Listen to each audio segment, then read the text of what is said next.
In today's video, I'm going to teach you how to create a team task tracker in Glide. To get started, open your browser and head over to Glide. Once the site loads, click Login and sign into your account. After that, open the app you want to edit. Make sure you're selecting the correct Glide app where you want this team task tracker to live, since everything we do from here will be applied directly inside that project.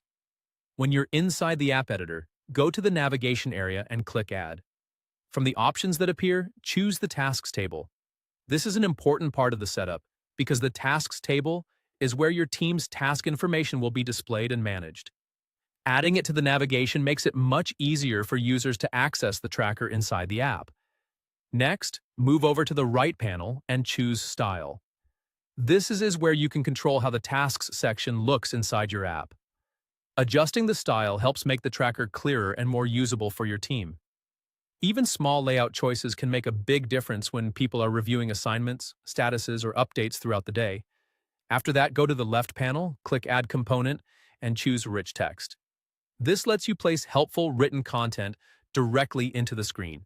Rich text is a great option when you want to add instructions, context, or a short explanation above the task list so your team immediately understands how to use the tracker.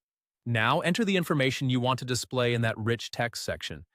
For example, you might include a short description of what the tracker is for, how team members should update tasks, or what each task status means. Keep the wording clear and simple so anyone using the app can quickly understand it without confusion. Once everything looks good, go to the top right corner and click Publish. This makes your changes live so your team can start using the task tracker right away. Before publishing, it's always a good idea to quickly review the page and confirm that the Tasks table appears in navigation, the style looks clean, and the rich text content says exactly what you want it to say. And that's it. You've now created a team task tracker in Glide using a tasks table, a style adjustment, and a rich text component for helpful guidance. Thanks for watching this Glide tutorial. If this helped you, like, comment, and subscribe for more no-code tutorials. See you in the next video.